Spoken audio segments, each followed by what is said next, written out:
McDonald, your host for Vote for Vermont, where our tagline is Listening Beyond the Soundbites. Much different show today for you. Ben Kinsley, who's the co-host of the show, is not able to join us today, but with me is Ed Baker, host of Addiction Recovery Channel out of Channel 17, Town Meeting TV. Is that the right thing? Ed, welcome to the show. Ed and I attended the second annual Opioid Overdose Awareness Recognition Day. That's a long title. At the State House about last week. And it was hosted by Jolinda LeClaire, who is the Director of Drug Prevention Policy and who oversees and assists the Vermont Opioid Coordination Council. Jolinda was on the show a couple of weeks ago. Hope you caught that show because it was very interesting. When Jolinda was on this show a few months ago, she asked Ben and I if we would be interested in doing a series of shows about the various components of opioid crisis that we have here in Vermont. She also asked if we would work with Ed to get it done, and so we all, three of us, agreed. And Ed, just for our viewers, could you talk a little bit about your background and how you started doing your show on addiction recovery, which is fascinating? Yes, thank you, Pat. I'm a licensed independent clinical social worker and a licensed alcohol and drug counselor by profession. I've been retired from clinical practice for about 5 years now, and I've been engaged in public education. The Addiction Recovery Channel, otherwise known as ARC, was a natural response to the gravity of the opioid epidemic and the lethality that we're seeing in Vermont today. The purpose of ARC is to provide current and accurate information to the general public, information specifically related to this brain disease, this brain disorder that we call addiction or substance use disorder. The idea being that if Vermonters have accurate information, their response will be an overwhelming groundswell of compassion for this particular group that suffers from this disease. The ultimate result will be saving lives. This is what this is all about. It's all about saving lives. That's great. Thank you very much. I guess my turn to talk a little bit about myself, if I may. I have to read my notes because I've been working too long, I forget. But I spent 25 years in the private sector and 25 years here in Vermont in the public sector. My public sector work included 6 appointed positions for Governor Snelling, Dean, and Douglas. And I also had 4 years in the state legislature after I retired from state government. I've been hosting this show, Vote for Vermont, for 2 years, and I partnered with Campaign for Vermont, which is how I met Ben Kinsley, who is my co-host and co-producer. And the intent of this show is similar to Ed's. It's to educate, not specifically on addiction, but to educate about key issues that are happening here in Vermont. And we throw in a few public interest shows along the way. My private sector experience, which most people really don't know about, I spent 20 years in a pharmaceutical, agriculture, and dyestuffs chemical company. Worked for those 20 years in the legal department and spent a great deal of time dealing with issues involving adverse drug reaction and chemical interaction with the products that we were dealing with. So I can at least pronounce some of the chemicals. So there you go. And Ed and I have been working with Jolinda LeClaire. As I said before, we've got 8 programs that we will be doing over the next couple of months. And Ed, could you explain the 4 that you're working with, and then I'll jump in with my 4. I will, but first let me just say what a pleasure it is to be working with you too. And Ben. Thank you so much for including me in this most important effort. Well, I'm glad Jolinda matched us up. This is good. Yeah. You know, my 4 segments, all 7 or 8 segments actually, including the wrap-up, are all interrelated. So we would encourage our viewers to really set aside the time to actually try to really view all 8 segments. My 4 segments are basically the science of brain disease. What is it when we call addiction brain disease? This will be explained in general lay terms so people can really understand what this concept of brain disease is all about, addiction as a disease. My second show will be on treatment, some of the current hopeful, positive outcomes that we're seeing from treatment. My third show will be on recovery supports and recovery strategies over the lifespan. People need to recover from addiction and receive supports over the lifespan. And my fourth and final show will be on different aspects of prevention that are being implemented in Vermont. That's great, thank you. Mine are a little bit more up my alley because it's enforcement, which I was very involved in state government. Second one is wellness, very interesting topic. It's about non-pharma pain management and treatment tools, the alternatives to drugs, which have just expanded dramatically over the years, things that you can do instead of taking those opioids. And then the third one is what we call co-occurring disorders, which when you present yourself with maybe a mental illness and drug abuse, how does the doctor deal with that? And the last one, I'm in charge of the wrap-up video, which will take all the key elements of all of the previous 7 shows and put them into one show for you. So that's it. Ed, do you want to talk a little bit about how we're going to do all of this? Our shows will be completed by mid-June and will be released at the end of June. Look for this video series under the name of Understanding the Opioid Crisis, Working Together to Create a More Resilient Community. This will be aired on Orca Media, Montpelier, and Channel 17, Town Meeting TV, Burlington. And we actually, may I just say, we don't know what Jolinda's plans are for getting all of these shows out either, so it may be hopefully way more than just those 2 channels, correct? Right, I would imagine Yeah. that lots of stations will, I would hope that lots of stations will I think so, and I think up. she's going to use them in some of her presentations around the state. Yeah, cool. this is very, very exciting. Right.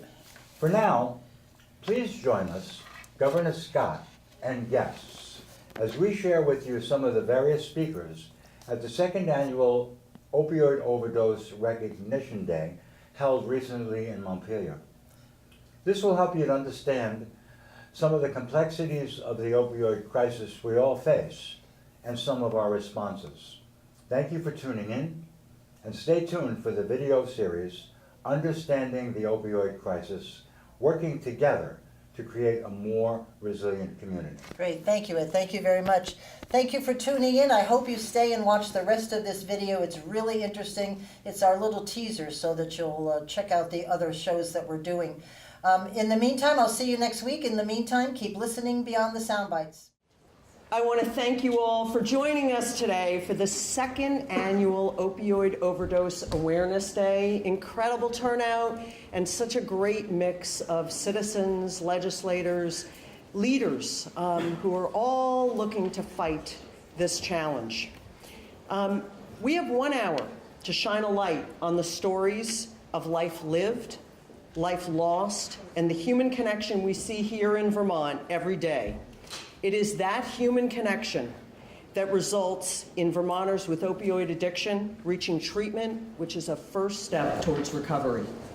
Governor Scott launched the Opioid Coordination Council in January 2017 to improve Vermont's response to our opioid challenges. 1 year later, the council presented strategies to the governor to strengthen our efforts in prevention, treatment, recovery, and enforcement. And I always want to add education and intervention when we talk about prevention. It takes time for strategies to affect systemic change. And it takes time to change attitudes, behaviors, and the generational cycles of addiction which impact every region of our state. We must share and hear the stories from parents, spouses, siblings, friends, neighbors, and professionals, the stories that make us feel and respond with greater urgency and much greater compassion. Research on brain science, mental health, and substance use disorders has done much to increase public awareness and reduce the stigma attached to addiction. Across Vermont, recovery centers and other community-based organizations host support groups and forums for conversation, often a lifeline of connection for families and loved ones. However, more support and continuous education is needed. Here with us today, with the tables around the room, are various organizations providing resource materials about opioid addiction, as well as training and distribution of the life-saving overdose reversal intervention, naloxone. Each organization is a key partner in the state's effort to connect resources to Vermonters. We have the Vermont Department of Health Alcohol and Drug Abuse Programs, the Vermont Department of Libraries, Howard Center Safe Recovery Syringe Exchange Programs, Vermont Cares, and Espenti Health. And now it is my honor to introduce our governor, Phil Scott, whose conversations with individuals and families at the community door across this state led to his commitment to better coordinate state resources and support a multi-sector collaborative approach to turn this curve. Governor.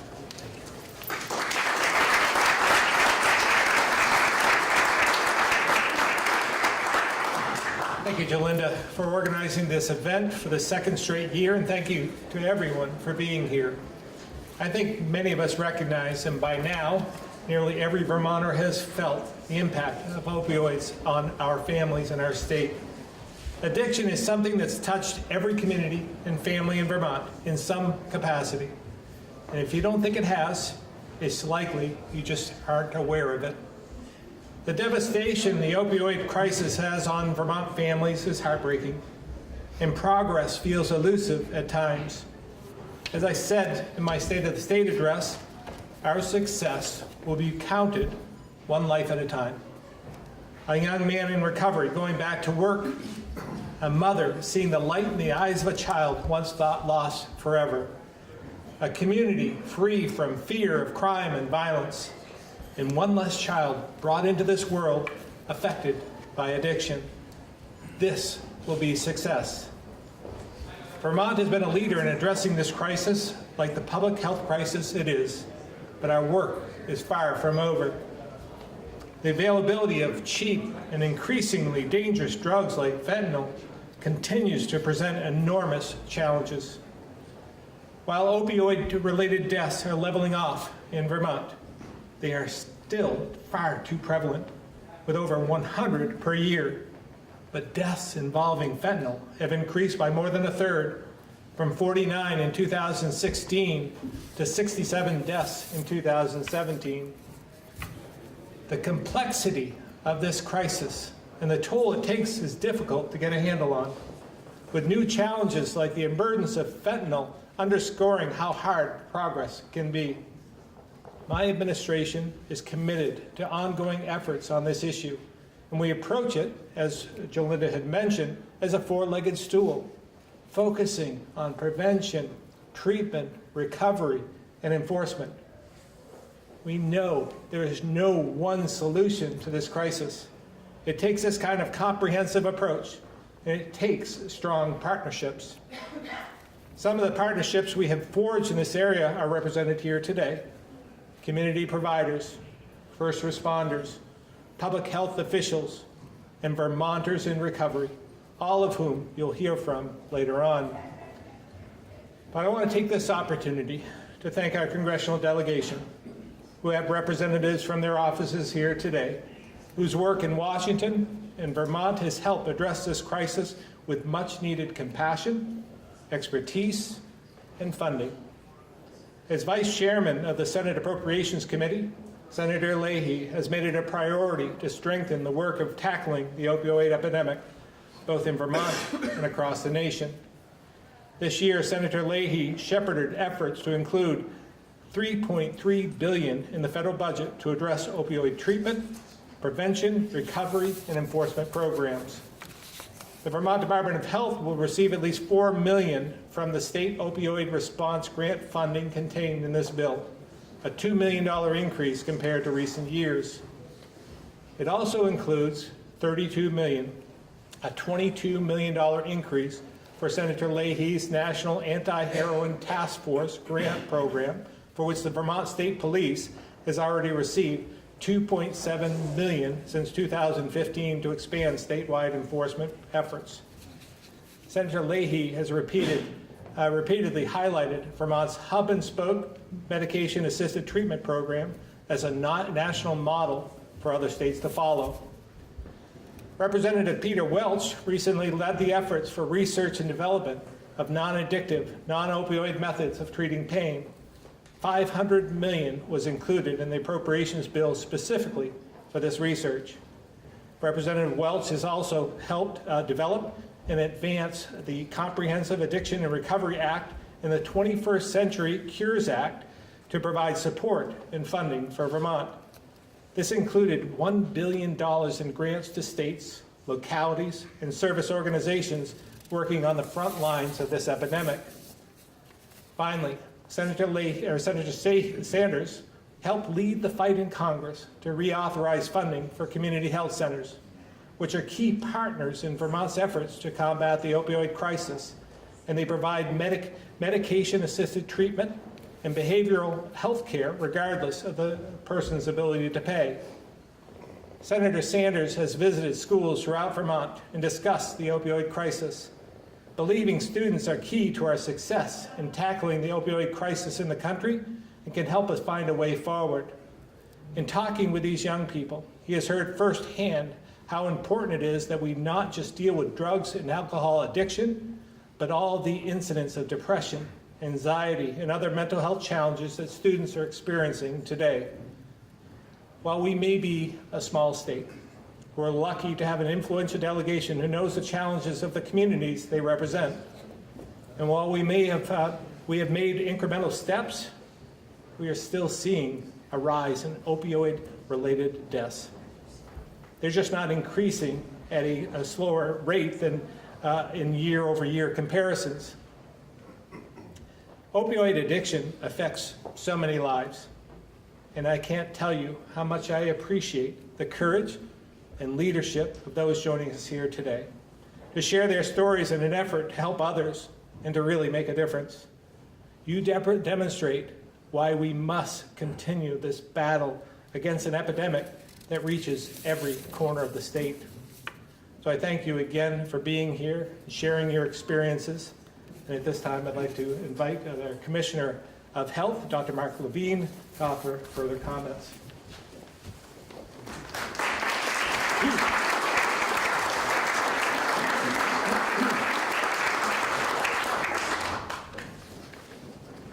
Yes, we're just about good afternoon.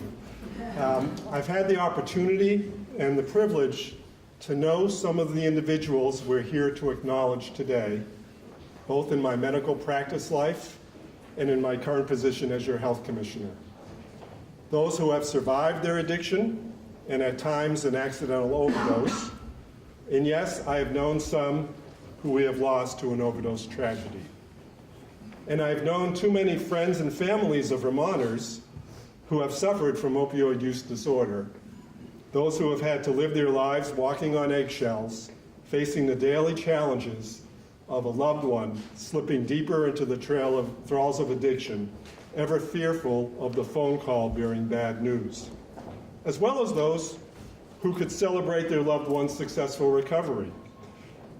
Importantly, I've also been able to observe the sometimes slow but still wondrous process of these family members and afflicted people who have worked their way to recovery, who eventually find the strength and resolve to not only move forward with their lives, but who give back to their communities and to all of us. By sharing their experiences and stories, and yes, their pain, but also support, we gain insights into what we as policymakers and fellow Vermonters can do to roll back the impact of opioid use disorder. I'm looking forward to the comments that will be shared today and ask that you pay close attention because the stories illustrate how Vermont takes a comprehensive approach to help those who are addicted get into treatment, to succeed in their recovery, and how from pain can emerge hope. For the few minutes I have to speak, I'd like to emphasize 3 points. First, the importance of having a menu of harm reduction strategies.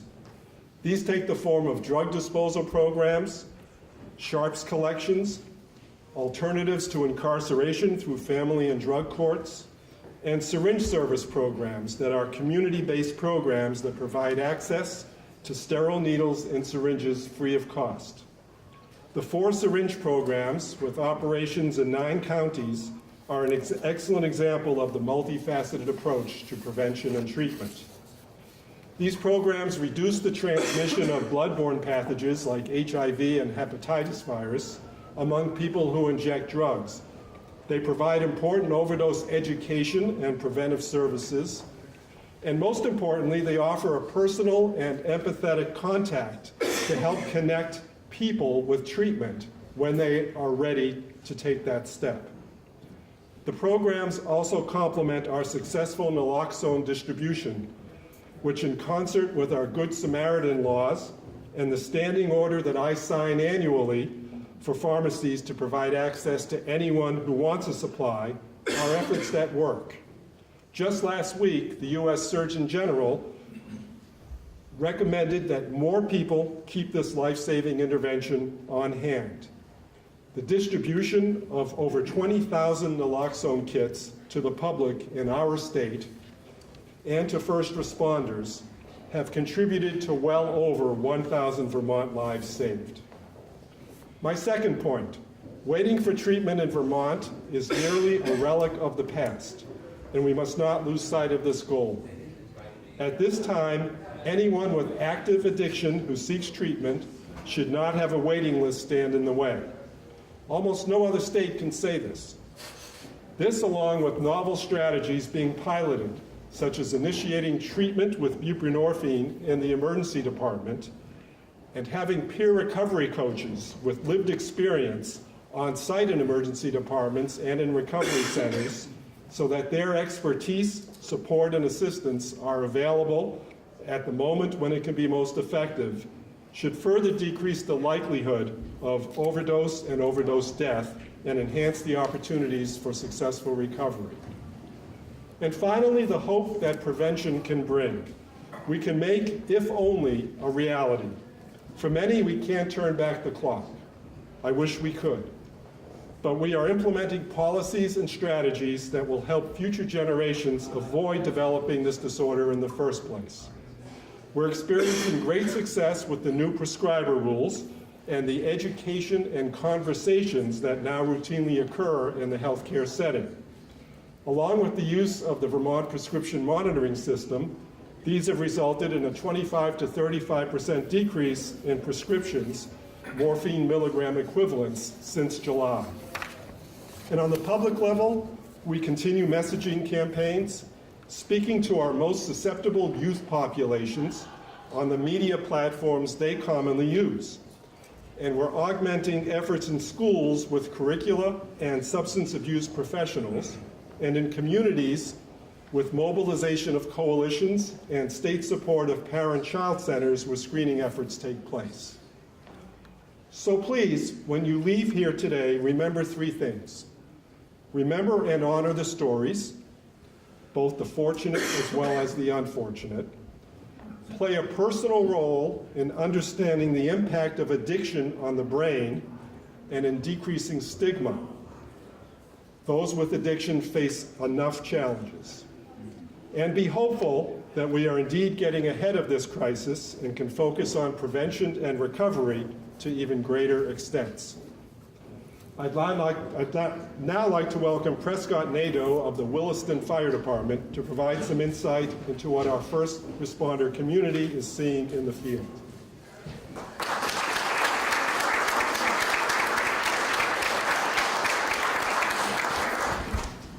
Thank you, Commissioner Levine, Governor Scott, honored guests, good afternoon. The first time you save someone's life as a firefighter or an emergency medical technician, it gives you a sense of elation that is hard to describe. The many hundreds of hours you've put into training and the many hundreds more you continue to put in for recertification and education have finally paid off as you realize that the interventions that you performed aided in someone being returned to their life and to their loved ones again. The person whose face was just moments ago blue and lifeless now has both life and color. This job is thankless in many regards. Therefore, we are not expecting our patients to suddenly open their arms and throw them around us in praise and thanksgiving. One thing we are expecting even less, however, is the occasional reaction. The initial reaction of surprise and confusion when we give an overdose victim Narcan can rapidly change to frustrated anger embarrassment, or pure fright. We haven't saved their life. We've ruined their high or brought them back to reality, and a scary one at that. Once they realize the enormity of their situation, the volley of excuses descends like a heavy blanket of despair. What are you talking about? I was just sleeping. I'm really tired. Leave me alone. The truly unfortunate thing is that for the most part, we have to do just that. Leave them alone. I once helped revive a young man who was passed out on the Interstate 89 off-ramp in Williston. This means that mere minutes ago, he was barreling down the interstate at 65 miles an hour, impaired out of his mind. The man was minutes away from causing a potentially catastrophic crash that may not have only cost his own life, but those around him as well.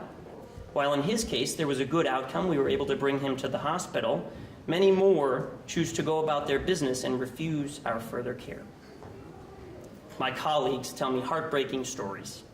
Stories of overdose victims they revived once, only to be called back a second and even a third time in the same day. The desperation in the man's mind must have only been rivaled by the frustration in the firefighters' hearts. Stories of a mother and father whose addiction to a drug caused them to jeopardize the one thing keeping them together, their child. Stories of failed attempts to revive friends we once knew in school who had promise and a future, cut down by an enemy we feel helpless to control. We do not do this job for praise. We do this job for the people of all backgrounds. As we are learning every day, these drugs know no boundaries. Age, gender, socioeconomic status. These words are just stereotypes for an evil that affects us all. The hardest thing that many first responders will tell you is acknowledging that we can only help them so much. You see, in a perfect world, we would swoop into the scene, intervene with life-saving treatments, and bring every patient back from the brink of death. They would then have a gut check that they were nearly clinically dead, and with the help of a successful rehabilitation program, be brought back to being a productive member of this great state. But until things change on a few different levels, we know that we are not in a perfect world. So until then, we will continue to respond, and we will continue to revive as many as we possibly can, with the hope, however faint it may seem at times, that they will be okay. At this time, I'd like to introduce our next speaker, Representative Ann Pugh of South Burlington. Representative Pugh is the chair of House Human Services Committee and a National Council of State Legislators Opioid Fellow. Representative Pugh.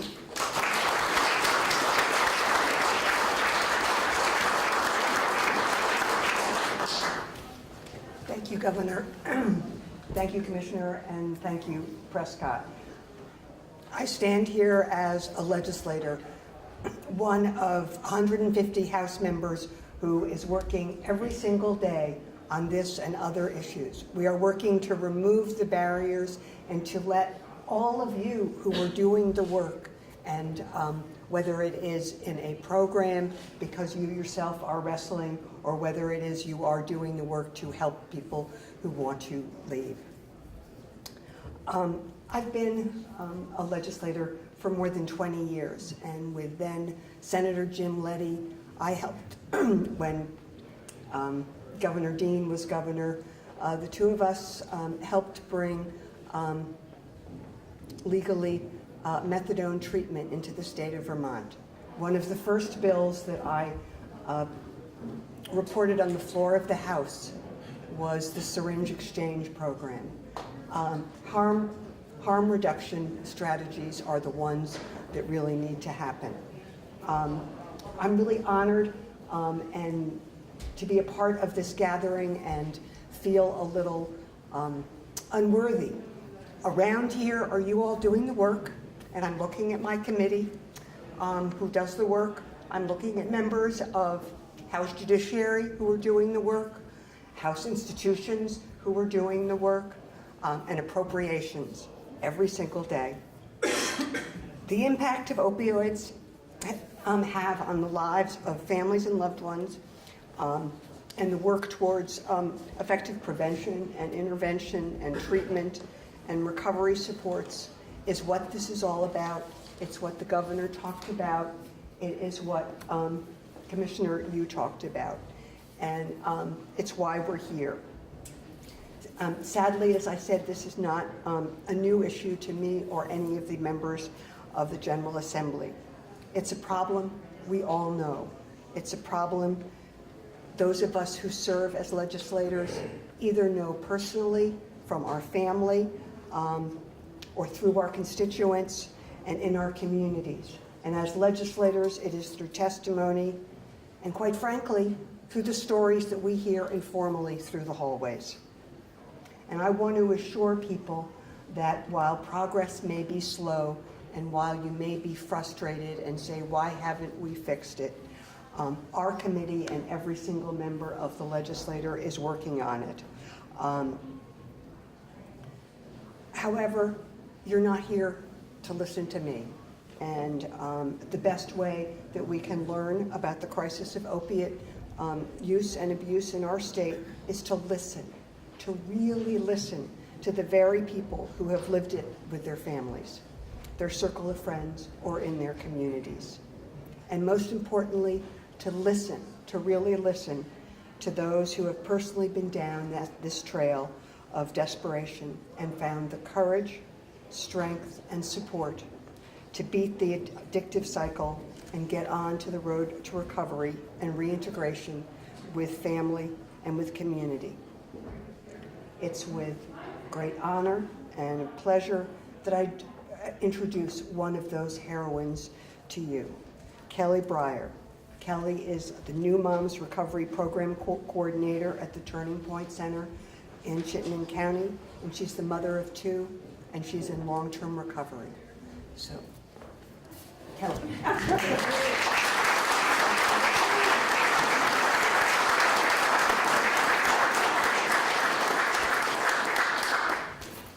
Thank you very much, everyone, Governor Scott and Joanna, for asking me to come and share my story. You know, today is one of the days in the House where elected officials are reminded of what's happening in the communities they represent. Today's focus on overdose awareness, thank you, is one day here in the House, but it's been a reality that I've lived since I've gone into recovery, which was actually 5 years ago. But I only have a little over 3 years of sobriety. Relapse.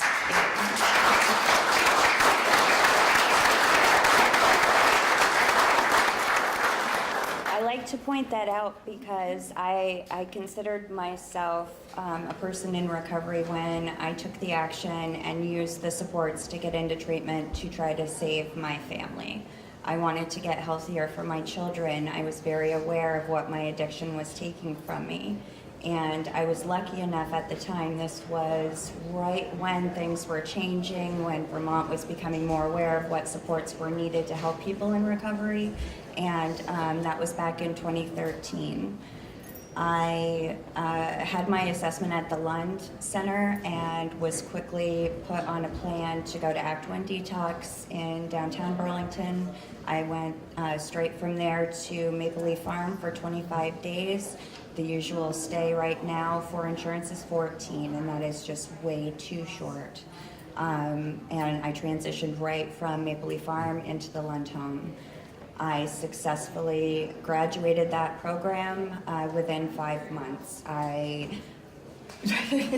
Yes, however, faked my way through the whole thing. I was there for treatment the first day I was there. I had another resident there ask me if I was staff. I can make things look good if I'm not being truthful with what's going on inside. Once I got to the Lund home with my daughter, her father went into treatment. He was there for a couple of days and left. He went right into another recovery center and things were looking good. He stayed for the 14 days, got into a sober living situation, and we were really trying to work hard at our recovery. But we didn't realize the toxicity between us just was not repairable. And I started taking the steps after I graduated the first time from Lund to try to get back to where I was before. I was comparing my life before addiction became a part of my life, and it just doesn't work that way. I got off of benefits right off the bat. I had this whole year plan. I was going to go back to nursing. I was a nursing professional in the community, and that just was not a realistic goal. And within 8 months, her father had been in and out of treatment. He struggled over and over, and I ended up having a relapse. There was a story that I was told from someone in AA that always resonated with me, and she had a brother that she found who had overdosed on his relapse that quickly, and we hear that a lot at the recovery center. And I always had a premonition that if I were to relapse, that would happen to me, and 3 days into my relapse, I overdosed. The person who I was with, I woke up, I was soaking wet, I had a tremendous migraine, and I didn't believe him when he said he had been trying to revive me for about 2 hours.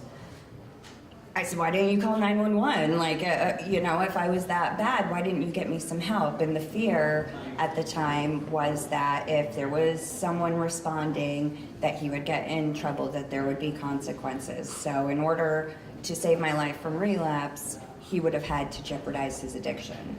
This is what addiction does in your mind. I quickly, at that time, I thank God that I'm here today and was able to make the call back to Lund and let them know within a month's time of my relapse that I needed help, and got back into the Lund Center for the second time. And I really dug in that time. I realized and totally ratted myself out. I'm like, I learned everything. I put it in my back pocket in case I needed it. When I really needed it, I didn't use it. Thank you, Kelly. Next, I'd like to introduce Senator Joe Benning from Caledonia County, who is the Vice Chair of the Senate Judiciary Committee and on the Education Committee. Senator.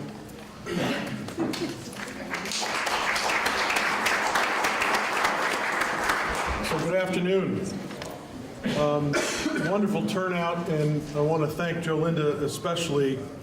I was told when I came in that if you needed to have an organized celebration of any kind, Jolinda is your go-to person. Now, having thanked her, I want to say, what's the big idea of making me follow that story? As many of you know, you see me around here all the time, but some of you don't know that I am also a practicing criminal defense attorney, and 34 years ago this week I was sworn in at the Supreme Court to take my role as what has been now a 3-decade-plus role as a criminal defense attorney. And I am on what is known as a conflict or contract with the Defender General system, which means that if the public defenders in my neck of the woods has a conflict of interest, the case comes immediately to me. And that will become a little more pertinent to the conversation in a moment when I tell you about some of the stories that I've been experienced with. My last weekend is the classic example. When I leave here on Friday, I begin my legal work that takes me through Friday night, Saturday, Sunday, and Monday I'm usually in court. And with 30 years of brownie points with the court clerks, they decided to let me actually do this legislative job, but make me pay for it on Monday by lining up all of my court cases on that day. Saturday, I was supposed to have a 2-hour meeting with a client. And this was the 5th time I have tried to meet with that client. And I sat all day Saturday in my office, luckily having other things to do, but knowing that that client would not show up again. And unfortunately, I know exactly why that client was not showing up. On Monday, I got to the courthouse, and I had several cases on tap, one of which was a conflict from the public defender's office that they conflicted out of because they represented the confidential informant that led to the prosecution of my client. And as my client and I were sitting there in the courtroom waiting for our case to be heard, the confidential informant was brought into the courthouse. We had learned who that person was, and she had violated her conditions by being under the influence of you-know-what. As we sat throughout the rest of the day, I had another client who was somebody I had just met for the first time and who was charged with impeding a police officer but the act of impeding was done in a situation where the man she was with that evening died of a fentanyl overdose. And as a result of action she took after that, in the excitement, if I call it excitement, that's not really the proper word, but in the heat of the moment, if you will, she took some steps for which she's now being charged for hindering the police in their investigation. When I started this so many years ago, the words naloxone and opioid crisis would not have been in my vernacular at all. And when I first heard the word naloxone, I thought to myself, what are we trying to accomplish by saving someone? And unfortunately, that opinion was shared by a lot of my constituents. But the more I thought about it, the more I recognized that if we have any compassion as a society at all, we have to learn to start rescuing folks, not leaving them by the wayside. So I was very happy to become part of the process of enacting the naloxone bill that first came through this building many years ago. And quite frankly, I thought at the time that at most we might have a few people saved as a result. And I am astounded, absolutely astounded to know the number of individuals who have actually had their lives saved through that drug. And you heard a moment ago a story about the partner of someone being reluctant to call the police because they were afraid they were going to get prosecuted in that set of circumstances. I'm also very happy to say that I was part of the bill-making process that alleviated that ability for the police to prosecute someone in that situation if they take the steps to make a rescue call. I am a resident of Caledonia County. My primary newspaper is the Caledonian Record, and I have become so accustomed to reading obituaries that read, so-and-so died at home. And I look at the age, and I know immediately what happened. There's no language about illness, no language about being in the presence of family members. That's code for somebody who has had an overdose and has died. And I am very upset every time I see one of those because we have a long way to go to eradicate this plight on our society. Hi, my name's Ken Sigsbury, and this is the first time I've ever done anything like this. So I was struggling last night at the dinner table with my wife about this speech on what I should do, and she's kind of my anchor. So what she did was she said, less of this and more of this. So I mean, she's always been there for me. We've been married now 38 years. And she's always said when I was struggling with my opiate addiction that she could go through hell with me, but she could wait on the other side. So with that being said, is basically, you know, I'm the executive director of the Turning Point in Bennington. I was also fortunate enough to be appointed to the Governor's Opiate Council. And one thing I do every time I go to the council meetings is I have this little thing I say to myself, and you may recognize it, but it's the we version of the Serenity Prayer. So I always say, God, grant us the serenity to accept the things we cannot change, the courage to change the things we can, and the wisdom to know the difference. So that always helps me big time. So I want to thank the governor, the Opiate Council, which the governor had let me join, Jolinda and Rose, thank you.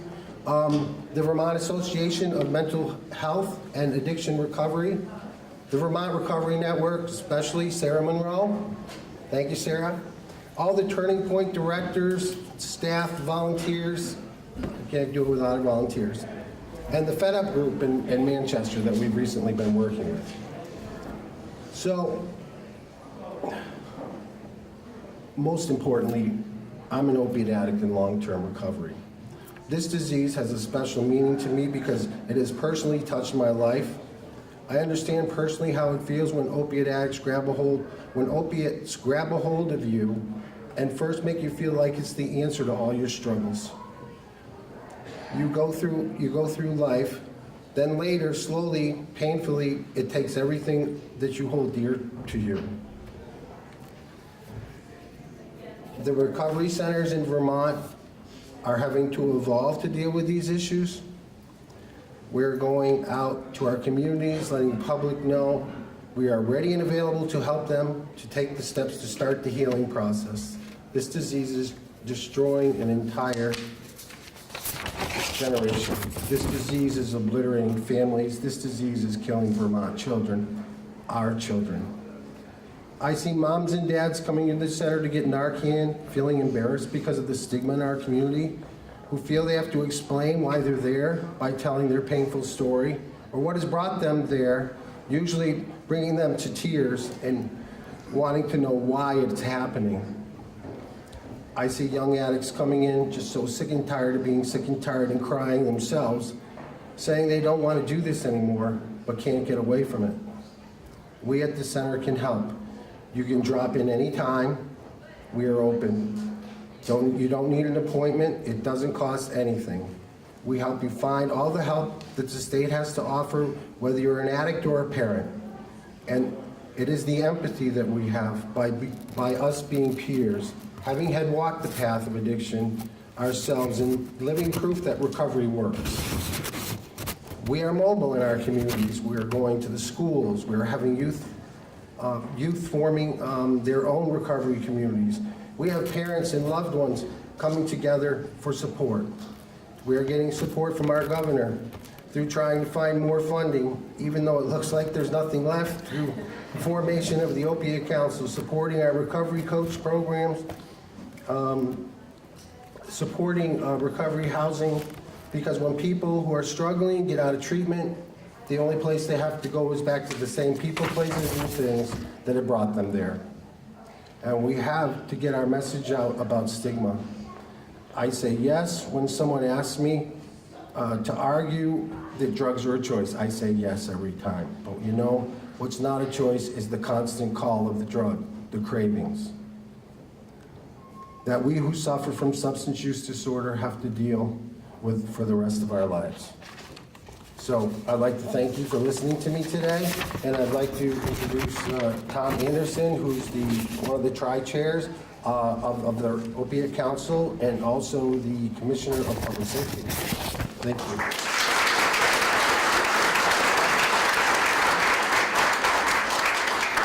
I was thinking about this, that law enforcement is speaking last, and you know what? That's appropriate, because I am on the supply side of this equation. There's a demand side of this equation, and there's a supply side of this equation, and I am on the supply side of this equation. And ending the supply of this is not the answer. It is about demand reduction. And everybody you've heard from today, treatment providers, treatment, recovery, and prevention. Those are the areas that will ultimately solve this problem.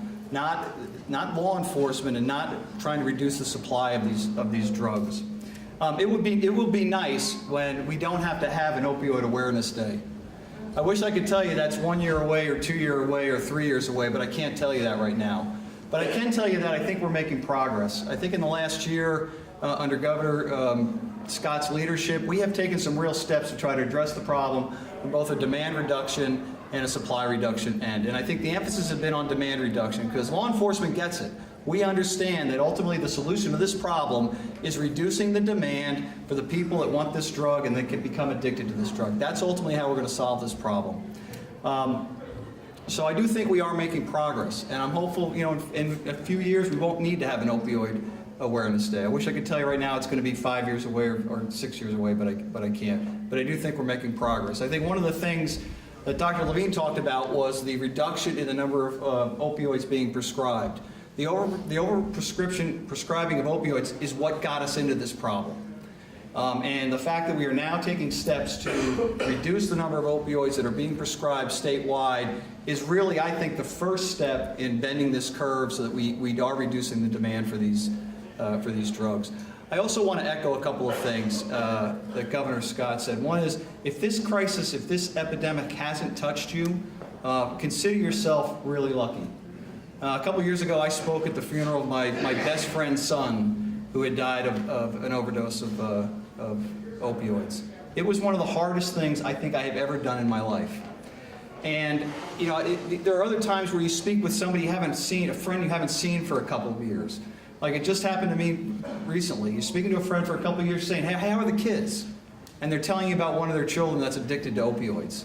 it's heartbreaking. I mean, the anguish you see in their face is just heartbreaking. So, as I said, it is an epidemic that if it hasn't touched you, consider yourself lucky, and the chances are it's gonna touch you.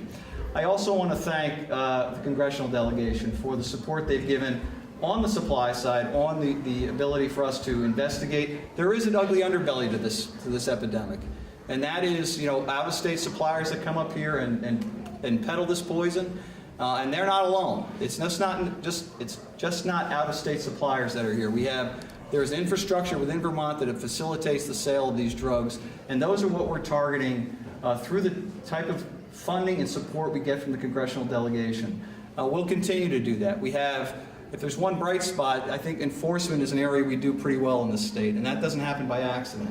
It's because of the support from our congressional delegation. It's because of the cooperative nature of law enforcement, whether it's the Newport Police Department, whether it's the Lamoille County Sheriff's Office, whether it's the Vermont Drug Task Forces, whether it's the U.S. Attorney's Office, whether it's DEA, FBI. We work closely together with all of our local and federal counterparts to use our dollars and use our ability to investigate these crimes as best we can to reduce the supply as best we can for those drugs coming into Vermont. So thank you all for being here. We have a long way to go, but I think we are making progress. So thank you.